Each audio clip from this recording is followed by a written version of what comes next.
John Boyer along with Jim Hendrick on the shores of the Ohio River. As you see, the Atlas fan lines did indeed get that engine changed in time for Heat 2A. Now, remember in our last race, Ron Snyder gave the Budweiser all he wanted. Jim Hendrick is down in the pits now. Well, Don, before the race, we had the masked marvel. Now we can see what he looks like. Pretty close out there. Well, you know, Jim, the name of this game is to put a show on for the spectators that paid to get in here. So Cropfield and I both being Buckeyes, and since Atlas didn't come out and give us either one any threat, we thought we'd go out and have fun. Well, don't say that too soon. She'll be back the next heat, maybe. Well, okay, but we set off the exit pin on the last lap for the checkered. Go for it. So the only thing is he beat me to it, so the next time it's my turn. A drag race, Don. Back to you. All right, here's your rundown for Heat 2A. The Squire Shop, a winner already today. Executone Telephones, American Speedy Printing, Raven Tires, and the Atlas Van Lines. Atlas Van Lines coming out wide on the course past the pits. Chip Hanauer looking back at the engine of that new turbine-powered boat, trying to indicate something to his crew as he goes by. He has the boat running. We'll simply have to wait and see. There's the Squire Shop preparing for the start here of Heat 2A. Mickey Raymond in the cockpit. Saw him earlier walking his dog back in the pits. Ron Snyder, American Speedy Printing. You see the yellow caution flag that is always up before the start of the race. And they'll work around that east herd now as all 5 boats prepare for the start. Executone Telephones nearest to the camera, right next to the Atlas Van Lines. Squire Shop on the inside. American Speedy Printing in lane number 2. There's the Atlas Van Lines in lane 3. The Executone, there he is going by George Johnson. Here's the start of Heat 2A. Coming down into the west turn, it's Mickey Raymond in lane number 1. American Speedy Printing and Ron Snyder in lane number 2. Atlas Van Lines backaways in lane number 3. George Johnson and the Executone in lane number 4 in third place as they go into that turn. The Squire Shop, Mickey Raymond once again in familiar territory, not only in lane number 1, but in first place. Mickey Raymond and the Squire Shop down the back chute. Second place, American Speedy Printing and Ron Snyder. There's the third place boat, George Johnson and the Executone Telephones with over 4 tons of water flying up into the air out of those rooster tails. Mickey Raymond, skid fin digging in, riding on that right spot as he comes around the east turn and comes around to complete lap number 1. Raymond is really turning it on. Mickey doing a great job of driving here in the first lap. Lap speed 128.6 miles per hour. Oh, he's moving. Here's George Johnson moving around the outside of American Speedy Printing on lap number 1.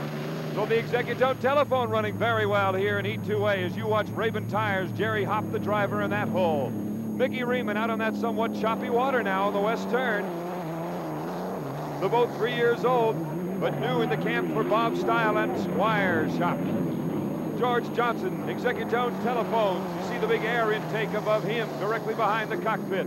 Oh, here's Atlas Van Lines coming back into the pits. Evidently something wrong again with that brand new boat. What a shame in their debut in competitive racing after setting a national course record of better than 140 miles per hour during qualifying. Here comes the lead boat, though, Mickey Raymond. Now calling Seattle his home as he's driving it home for Bob Stiles' Squire Shop, the Union-based Squire Shop. Speed for Mickey slowing down somewhat at 118 miles per hour. Executone, second place, George Johnson in a brand new Lucero design and build hull out of Seattle. George Johnson, one of the part owners for that boat. There's the third place boat, Ron Snyder, back a ways. He may have some problems, not driving quite as hard as he had earlier against the Budweiser. You see the Squire Shop again in the lead. Mickey Raymond in control. Going down the back chute, some of the drivers feel it's a little narrow out there in the back chute, but they love this course. Generally speaking, they all are very happy with it. Ron Snyder out of Piqua, Ohio. He likes it here, doesn't mind the dog leg down the main chute. Again, back to Mickey Raymond in first place. That boat qualified at better than 131 miles per hour. A very, very good boat. Had some sponson work done after the Miami race before New York, and it has performed admirably. That boat coming off a victory in Syracuse, New York just 2 weeks ago. Mickey Raymond in the Squire Shop.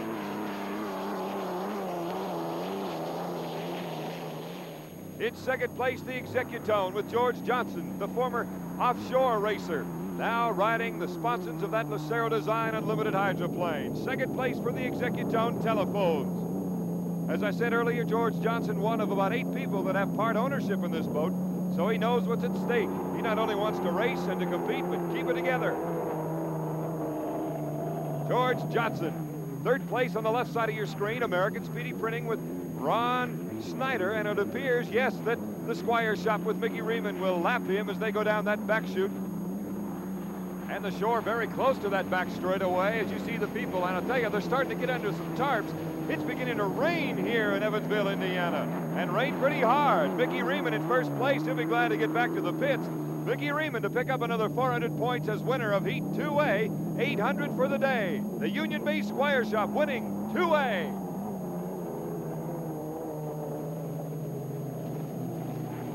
In second place, it'll be George Johnson in the Executone Telephones as he comes down. And boy, it's starting to pour here in Evansville. One of those typical Midwestern thunderstorms.